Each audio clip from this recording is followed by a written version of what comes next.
All right, hello everybody, and welcome to another one of our virtual webinar series this summer. My name is Tara Stevenson. I serve as the Vice President of Student Affairs here at Flagler. Before I introduce our amazing guests tonight, just want to go over a couple little housekeeping things with you all. We'll have our Q&A up as we do with each session, so please feel free to ask us questions and we will try to get through them all. But we have this, I guess, is our fifth one. And so we are recording all of them and sharing them to the Flagler College YouTube channel. Give us about a week after each one to get that up and working with our different teams on campus. But it's been really interesting and fun to see all the different interactions. But without further ado, Jessica, tell us who you are and what you're doing here. Sure. Hello, everybody. My name is Jessica Howell. For the students, I do prefer you call me Dr. J, Dr. Howell, whichever one you prefer. But I oversee our Center for Global Education here at Flagler College. And so that involves anything that has to do with traveling outside of the United States, but could also include some travel within the US. But basically, my job is to help introduce students to either travel or experiences with international students and or other cultures to broaden their overall perspective while they're here at Flagler College. And so when we did this series last summer, we didn't have you as a part of it because a lot of students aren't necessarily doing study abroad during their first semester at Flagler or their first year at Flagler. But so many of our students and families were interested in hearing more about it, how it becomes an integral part of their Flagler experience. And so we wanted to build it in to the schedule now. And so you've got an amazing little presentation to take us through the nuts and bolts on study abroad. And again, as people have questions and want to go through things, please pipe in and we'll be able to ask them. Perfect. All right. Well, I'm going to go ahead and share my screen, and hopefully everybody can see the presentation up there. Yep, looks Um, good. Great. So one thing that I always want to kind of explain to students and talk to students about and families is that the why study abroad.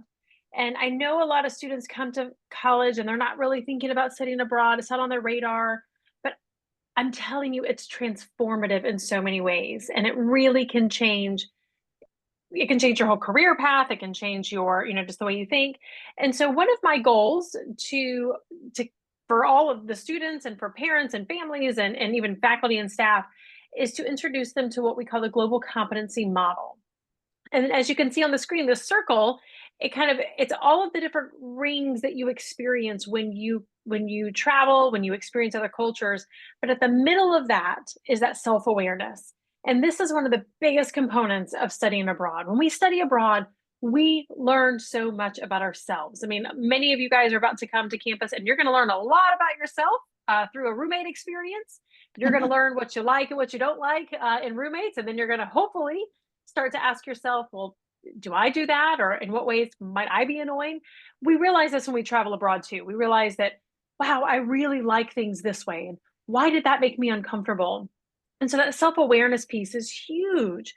But you also take risk. You learn to be a little more open minded, hopefully. You pay attention to diversity. You see that one way of doing things isn't the only way of doing things. It's just one of many different ways of doing things.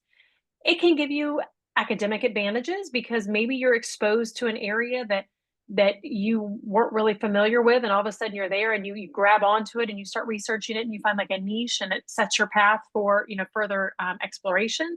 You could network with people. I have students that have traveled abroad and they meet somebody in an industry and they reach out to them and all of a sudden they've got an internship and they get a job offer, and so you never know what kind of networking might happen. You learn how to communicate with others and how to navigate through those moments where you might not understand the language. You learn that language is important and having access to other languages does open up doors, but it also just gives you some problem solving, critical thinking, and all of those things are what are going to give you an advantage when you graduate from Flagler College with an academic degree and you go up for a job and they are looking at all the different candidates and they see that, if everything is equal, but one candidate has some international experience, They know that you've got all those components of the circle. So that's really why I think students should study abroad. I So, love that you're sharing this though. Like I think about myself, I've always said not studying abroad or doing something like that was probably my biggest regret from my undergrad. yeah, I loved my experience, would never trade it for anything. But 2 years ago was the first time I got to go study abroad, like myself. And it was like, oh, like to learn all of these at such a younger age probably would have absolutely. been a lot better. Exactly. And because it really sets you on that path of self-discovery. And at the end of it, the goal is that if you're discovering more about yourself and if you're becoming more aware, then we're all creating a little bit of a better world. And we all want to do that. These are all great reasons to study abroad. So I know a lot of students ask, they come to Aurora, they go to their FYS classes, and they're like, well, how can I study abroad at Flagler? So there are a couple of different options that we have at Flagler. And so I've kind of put them into three big buckets. We have faculty led programs, and within faculty led, there's some other breakdowns that we'll talk about in just a minute. There's also semester exchange, semester abroad programs where you spend an entire semester or two at another campus somewhere else. And then we have global internships. And this has become one that students are really interested in more and more because they might not be able to fit in a faculty-led program, not be able to go abroad for a semester, but they need some hands-on experience. So we have options for some global internships. So I figured I would kind of talk about some of those different options that we have. So with faculty-led, we can break it into flagship and short term. So Flagship is one of our, I would say, more popular programs that Flagler College has launched in the past couple of years. And it is a experience that students have to do within their sophomore year, within their second year at Flagler. But we've always had faculty-led programs. So sometimes people think Flagship is faculty-led and that's it. It can be. So just to make sure we're all on the same page, I'm going to break it down for you. So Flagship, if admissions and recruiting and orientation have all done their jobs, everybody has heard of Flagship and can maybe fill like in the blanks as to what it is. But Flagship is the Flagler Sophomore High Impact Practice. I didn't come up with a term, but it is pretty fantastic. And it is 3 credits. It is a graduation requirement. You get a pass-fail grade, so it's not a letter grade that gets calculated into your GPA. It's an accelerated course. So a flagship is a course that you take. That course could be on campus, or it could be overseas, or just in another state within the United States. Students take it during J term or Maymester. There's about 20 plus options for a study abroad or study away component with a flagship. And then there's no additional tuition, but there is a program fee. So if you're going to Tanzania, for example, I know, Tara, this is one that you're begging to join one day.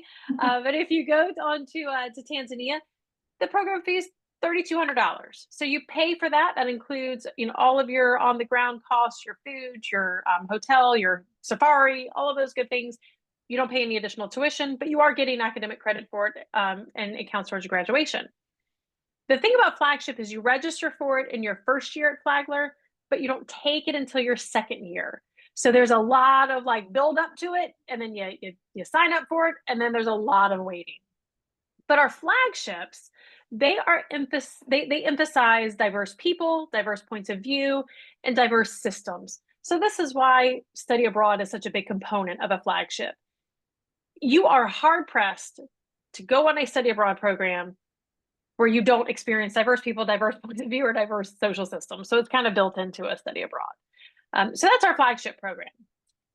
Tara, any questions on that or anything you want me to No, elaborate but you there? did mention something earlier where you said a study abroad, study away. And so if you wouldn't mind Yeah, just explaining what those two differences are, because I think they could go really for anything that you're chatting about. absolutely. Yeah, so a study abroad means that you leave the borders of the United States.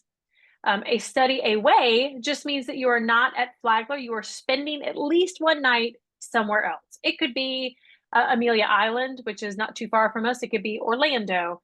Anytime that you go somewhere and you stay one night outside of Flagler's campus, that is considered a study away because you are away from campus. But abroad means international. So when you hear study abroad, think passport. I need my passport. So, well, now we're going to get some animations. So just in case you weren't paying attention, you Just get to see them again emphasizing the pop up on the emphasis. screen. Yes. All right. So the other kind of faculty-led program is the short-term faculty-led. These are discipline specific. So flagship is not discipline specific. They focus on that culture and diversity.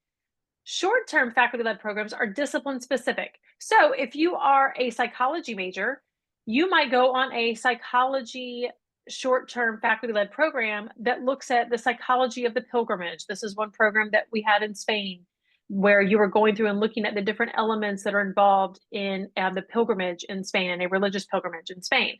It could be a language immersion where you go to France and you are studying language. So it's very discipline specific. It is embedded within a course. So a short-term faculty-led program, you have a course that you're getting 3 credits for that typically meets either during the spring semester and then you go abroad or away during spring break, or it meets during the summer term. And so you might meet online or on campus. Usually they're online. You might meet online for 4 weeks of summer term A, and then you travel abroad for the last 2 weeks of summer term A. So it's a little different than a flagship there. You do get academic credit with a letter grade. So with a short-term faculty-led program, you are getting a letter grade that calculates into your GPA. There are usually about 6 to 8 options per academic year, so not nearly as many as the flagship options. It does have a February 1st deadline. If you're going to enroll in one, you must decide and pay deposits and do all your application, which we'll talk about in a minute, by that February 1st. And with a faculty-led short-term program, there is the program fee plus the tuition. So flagship tuition is already included in our traditional, Baked in. Yeah. yes, it's baked in, right, into our tuition model. But with a short-term program, you are signing up for an additional course that is something that you are choosing to do. It's not a requirement for your graduation, but it does still count towards your graduation because, of course, it counts towards your total credits. So whereas the flagships really had an emphasis on the culture and diversity, the emphasis on a short-term faculty-led is specialized content for your academic programs.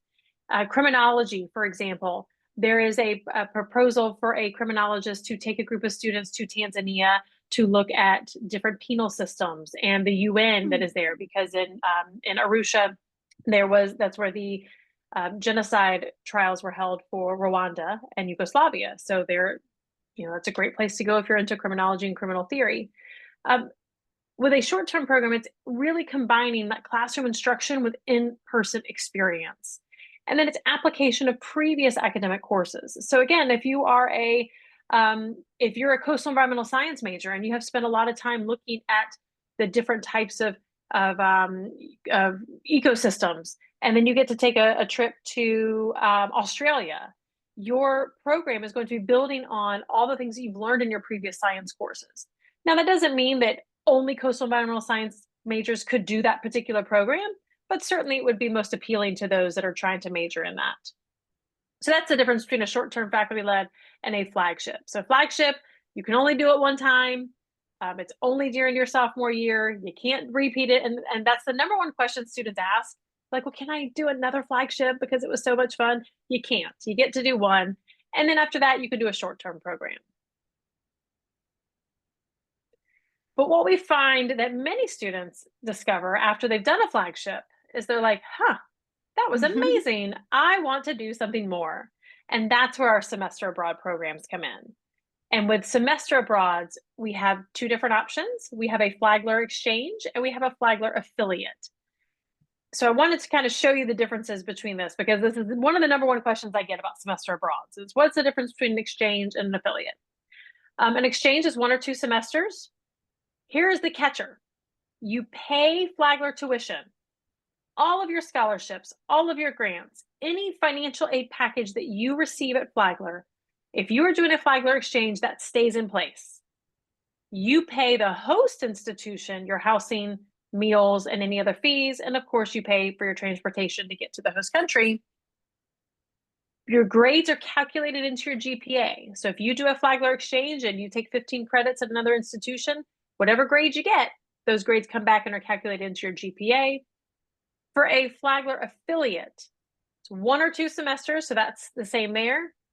But the difference here, if you are doing a Flagler affiliate program, it's not labeled as an exchange, it's not one of our partner institutions. You and that partner have to work out all of the finances on your own. If you have Flagler scholarships, if you have the presidential scholarship, any of the merit scholarships, if you have a local scholarship or any other kind of Flagler institutional scholarship, that cannot be applied to the affiliate program. You can use federal financial aid, but not institutional funds for an affiliate program. Your grades are not calculated into your GPA when they come back. Your credits are earned, but you're not getting the grades calculated. So But it's for almost like both, you're transferring yeah, for that semester and bringing it back.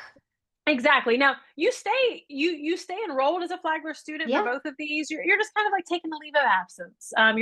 You're studying elsewhere. That's really all it Mhm. is. You're on hold. And a lot of times, very rarely does a student come to me and say, I want to study 2 semesters.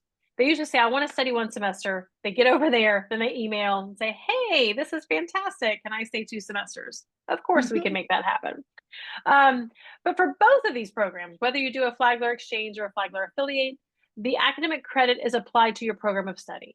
So if you are going over as a business major and you are going to our exchange program in Munich, for example, we make sure that your classes that you're going to sign up for are going to be applied to your degree so that you are getting credit and you're advancing your degree. That Which has happens got with to the make people feel so good knowing that they're taking this leap of faith and doing something exciting, but that we're also there along for the ride with them. exactly. Yeah. And I tell students, I'm like, if you're doing a semester abroad, it is it is a marathon, not a sprint. The application process, the entire thing, because just to give you an idea here, our friends that are going to Würzburg in the fall, Würzburg is one of our longest standing exchange Mhm. programs that we have. They have not yet released their courses. And the students don't start until October. So for our Flagler students, they're a little nervous because they're like, oh my gosh, like I have no idea what I'm taking. But they know that we're here with them, that we are going to guide them through that process. We're going to make sure that when those courses are released, we are going to help align them with their academic program. But you really just have to, if I'm a type A personality, I'm a little bit of a control person. And so it is uneasy, but that's also why you're doing it, because you're learning that other places do things differently. It's not better, it's not worse, it's just different. So, Yeah. but we work with you. But both of these, exchange and affiliates, you can go all over the world. Our exchange program, we have about 8 or 9 different participating institutions, and we're always looking to add more as we can find more partners. And with the Flagler affiliate, really, if you can find a program that you want to do, you bring that to my office. We go through it and we determine if we can make it work. And you can literally go wherever you want to go. Do you know So about how many students are doing a semester abroad each year? yeah, so in the past couple of years, we've seen a pretty significant increase. We used to have about maybe 10 to 12 per year. This fall, we're set up to have 23 go Wow. in the fall alone. So we are seeing a very dramatic increase. And I really think it's because of Flagship, because students are getting out there, whether they study away or abroad or stay on campus. The concept of Flagship and this real, this push to expose students to other cultures and other ways of doing things, I think that really has contributed to this. And are students doing these with another student? Are they doing it on their own? Like, are you finding any trends with that? Yeah, it depends on the student. We do have a Würzburg Scholars program that will be going in the fall, and it'll go every fall. The Würzburg Scholars is a cohort model. So this is a program where we release applications for this in the spring. Students apply, you get selected, and there's a group of you that go together along with a Flagler faculty member. Now, your travel over there is on your own, but there is at least some familiar faces and a Flagler member there while you're over in Würzburg. Our other programs, we have one student who just landed in New Zealand 2 days ago, and she is all by herself. She is doing this on her Ready to own. go. Yep, she's super excited about it. We've had 2 people go to Munich Business School together. We're sending 4 over to Paris in the fall together. So it's a little bit of everything. there are do a some students that'll mixture. come and say, I want to go somewhere, but I really want to go with another student. And so I try my best to say, okay, well, look into this program. This person's going here, see what works. But ultimately, it really depends. And one question that a lot of people are always like, well, I can't go to Japan. I don't speak Japanese. The courses are all taught in English. Now, of course, we would love for you to take the language of wherever you are going, but your academic courses are all going to be in your language in English. Which, when we think about that, you're going to another country and you're going to take courses in our language. When our exchange partners send students to us, they're taking them in English. So just kind of let you know the privilege of having English as a language. So, Jessica, great question that came in. When a student participates in either one of these, does it prolong their graduation? Does one take longer than the other? So it all depends. I work very hard to make sure that we are selecting courses that continue their academic career. Now, if a student goes over and once they get over, they're like, oh, I don't like these classes and I'm just going to take whatever classes I want, that could absolutely prolong their stay at Mhm. Flagler. But if they have worked with my office and we have secured that learning agreement before they go, which you have to get it signed off before we approve you to go, we can make sure that you are advancing your degree. I really don't recommend, unless money is not an option. If money's not a concern, then do whatever you want. But I really don't recommend doing a study abroad if it's going to prolong your academic career. This is why talking to my office very early on is so important. Letting your case advisor know, hey, I want to do a semester abroad. I want to study abroad. That way you get on our radar and we can make sure that we intervene and kind of talk to you about options before you're too far into your field. Because there are times when I do tell a student, it's your senior year, you have 3 capstone classes you have to take. I can't find any equivalencies there. If you go, you're going to be delayed by a semester. And then that's up to the student and their families to make that decision. But if they would have come to me earlier, my office earlier, we could have helped them say, okay, well, here's a plan. Here's a good time that we think you could do it. So great question. All right. Well, let's say that none of those are options for you. And you're like, well, I really can't do a semester abroad. Flagship, I wasn't able to go anywhere. I can't do a short term one, but I just want to go and do something in my field and see if I like it. And we can set up a little internship for you. The pictures that I have on the screen are actually from that we have in Tanzania right now that we're doing an internship. They set up a computer lab and then they have been working with local women in the community, teaching them English and also teaching them some basic sewing skills. Now, these students they didn't know how to sew. They are not necessarily going to be teachers, but they understood some of the basic components that they can then relay to the people there. And they are getting, they can either get academic credit or not. You can say, I just want to go and intern with a nonprofit, or I want to intern with a government, or I want to intern with a business. And if you want to receive academic credit, you can, and you can go through our career services. We can work with them to make sure that we get you some academic credit, but then you pay tuition. Mhm. But we really have options all over the world. If a student comes to me and says, I am super interested in this kind of organization and I really want to do an internship, I will start reaching out to my contacts and we will find somewhere to get you abroad to where you can do an internship that is meaningful and gives you some sense of what it is that you're doing.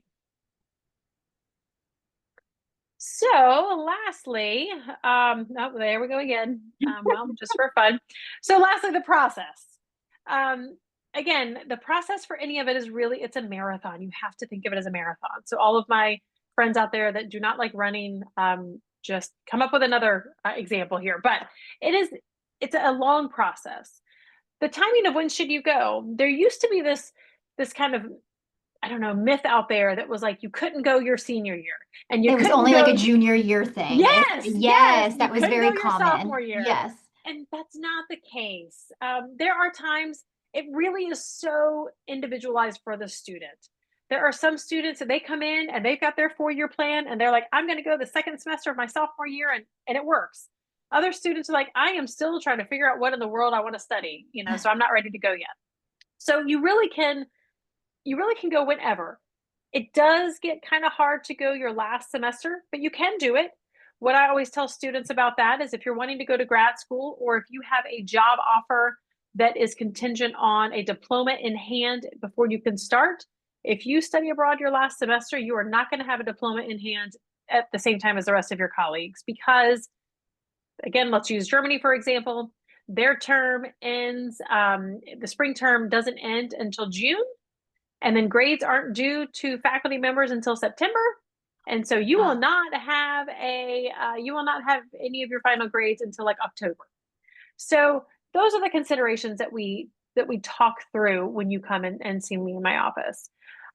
You obviously need to have a passport if you're even considering a semester program or a study abroad. And here's the thing: when you guys come to college, you never know what kind of opportunity you might have.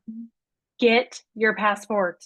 Oh my Do this. goodness, I spoke to a student just last week who at the last minute applied for an Iceland program where she did some Yeah. research, very, very short term, Yep. but thankfully she had things all set in place that she was like, "Yep, I'm able to go."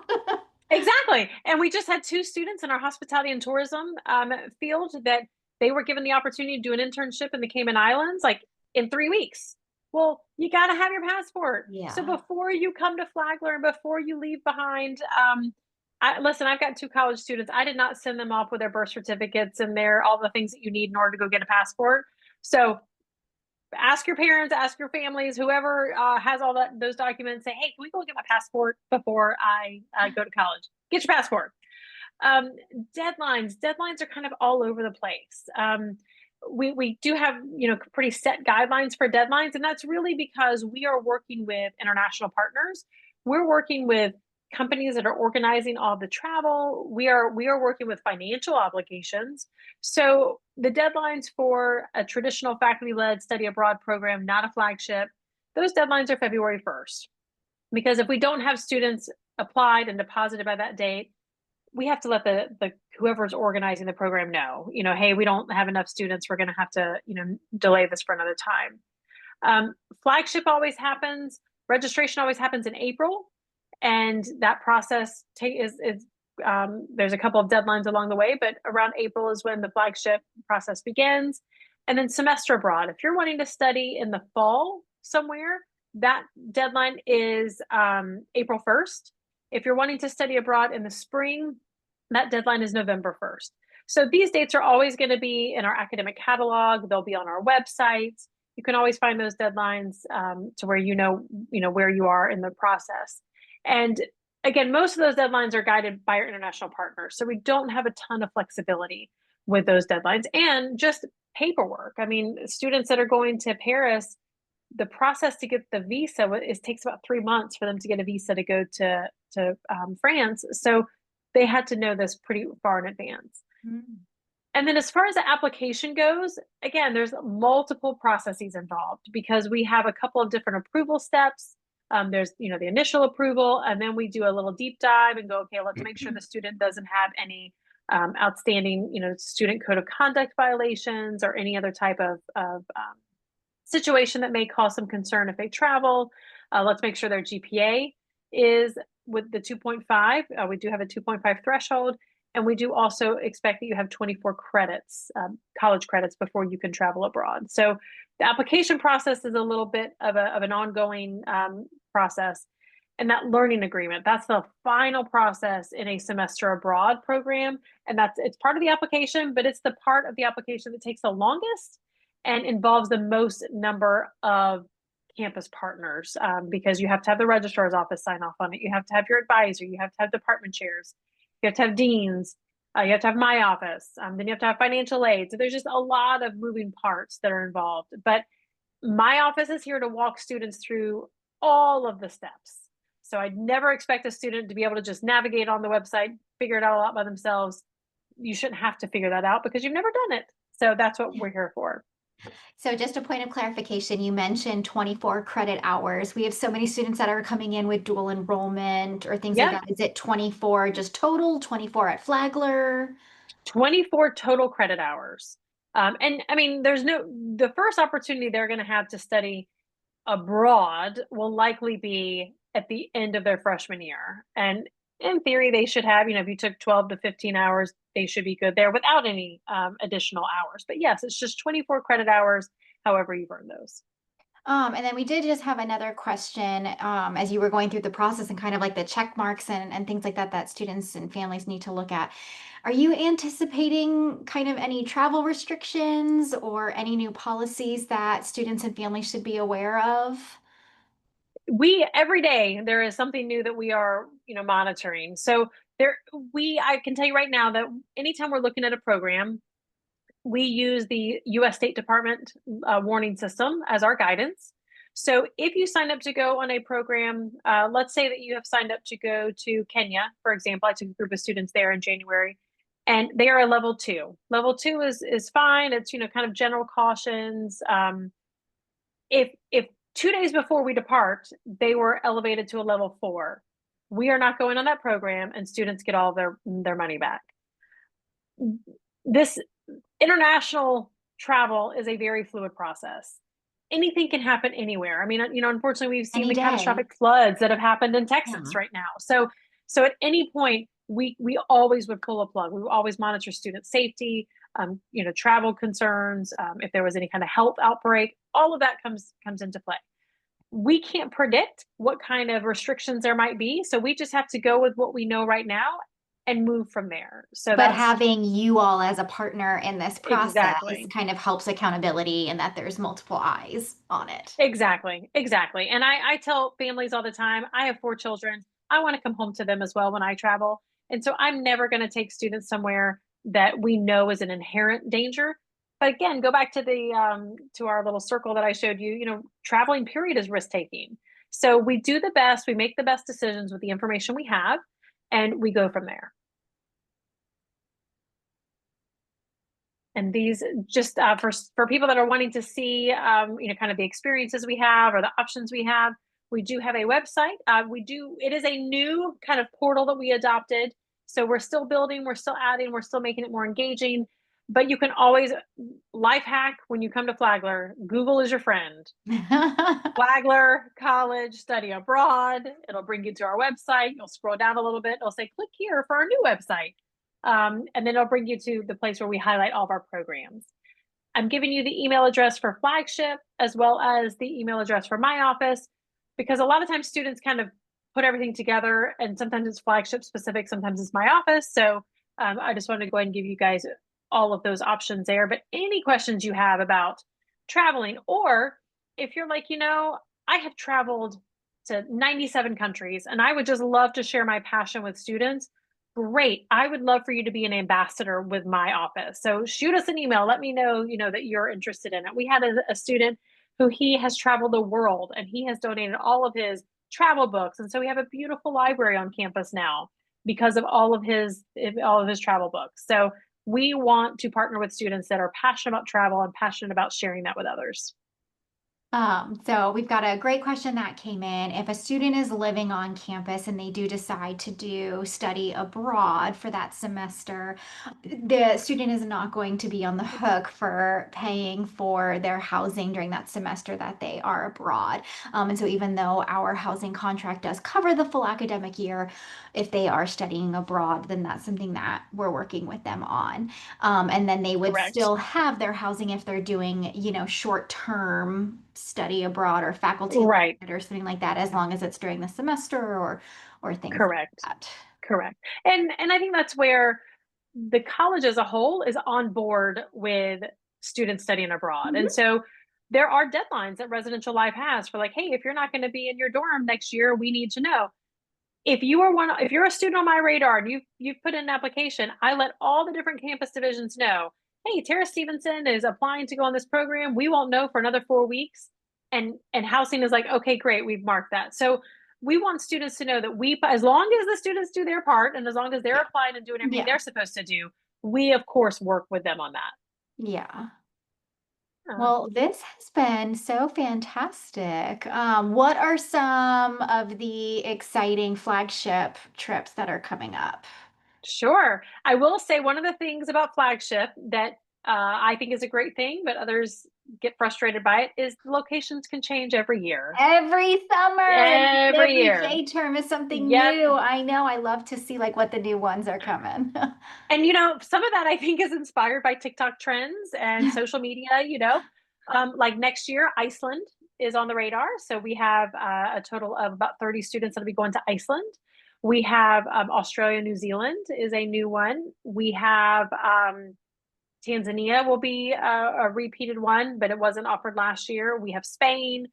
We have Croatia, would be Croatia and Slovenia is one that will be going. So it's always changing, which is again fantastic. But for some students, like you guys coming in, you might hear your friends talking all about their amazing trip to Iceland. And then when you go to register, Iceland wasn't offered. So, what I will tell students is you will always have amazing programs to choose from. If you even try to complain about your options to your student or to your family or to friends, they'd be like, "Oh, poor you," like they'd be like, "Oh, you have to choose, this amazing exotic location in Greece, but you couldn't go to France." So you're going to have really great opportunities. Italy is always probably going to be offered. Well, and Um, sometimes, going abroad can be a little bit intimidating, like you were saying. absolutely, And so a lot of the study away opportunities, I mean, we had one flagship that did part of the Appalachian Trail and did some yeah, camping. We have another one. There's a couple of us here super pumped to hear about the baseball stadium tour yeah, that's going to be happening. And so even if you're not super into baseball, still to be able to kind of travel to a couple different areas absolutely. that feel a We've little got bit one more in New local. York. Yeah, Yeah. we've got one in New York. There's one that I really am hoping that we can get enough students signed up for our civil rights tour in like Hmm. Alabama, Hmm. Tennessee, and Mississippi, and then Atlanta. So there are so many different options. And one thing that I just challenge students, and it's something I say over and over again. I know my students get tired of me saying it, but I want students to be comfortable with being uncomfortable, Mm. because that's the purpose of these programs is we get very comfortable, and sometimes we need to push ourselves to be a little uncomfortable and think about why we're uncomfortable and reflect on that, and that's how we get to that middle of that circle, that self-awareness component. And that's what these study programs will do for you, whether you're doing a flagship, a faculty led, a semester abroad, interning, or just working in our office as a global ambassador. So learning to be comfortable with being uncomfortable. You guys are going to get to experience that when you come, and you maybe have to share a room for the first time in your entire life. Or you have to go and eat food that you're not always excited about. So it's just a great life lesson for us to learn. And so even if somebody is thinking about it, setting up a time to just chat, hear Yep. more about the options, setting yourself up for success on what you could be doing now, if it's going to be sophomore year, junior year, senior year, or anything like that. Exactly. And we will have in the fall, we will have drop-in hours for study abroad questions. You'll talk to some of our ambassadors, and then when you get ready to say, okay, I really want you to help me kind of navigate through the decision process. That's when you would meet with me. I'd get you on my radar. I have a little cheat sheet I fill out on you so that I can reach out to you and say, hey, have you thought any more about it? But applying for it, some students like, I know I want to go in the spring of 2026. I want to apply now. You can't apply now. It's a little too early. We don't have anything for you to do yet because we don't even know who some of our partners or what the courses are going to offer. But yes, come and talk to us so that we can get you on our radar and make sure that you know how to get plugged in and that you know how to find the resources we have. Wonderful. Well, thank you so much for chatting with us this Of evening and course. sharing all this information. Again, the contact information global@flagler.edu. And then if it's flagship specific, flagship@flagler.edu. But like you said, your website has a plethora of information on there, Yeah. and people can see some different examples and things like that. As a reminder, we will have all these recordings available. And the Global Center for Global Education is located within our Multicultural Center, which is in Hmm. the breezeway of Ponce. And so probably a lot of our families have passed by it without even knowing it when they've been on campus tours. A little And plug. for the old school families out there, we were Molly's place. So we've had a lot of parents coming like, "Oh my gosh, this used to be Molly's place." So So as a reminder, next week, Tuesday the 15th at 6 p.m., we will be chatting with our campus safety. and kind of diving all into that, seeing what are some good discussion points. That was another one that came out from a lot of our webinar series last summer, was that families wanted to know a little bit more about specifics. Honestly, especially since we have so many families from out of town, out of state, learning what it's like to live in Northeast Florida, and Mhm. also just some good talking points on how to create more aware individuals and being safe with everything. But if you've got any questions in general, you can always send them to us at orientation@flagler.edu. Otherwise, thank you so much for joining us tonight, and we will see you at our next session. Bye. Bye, everybody.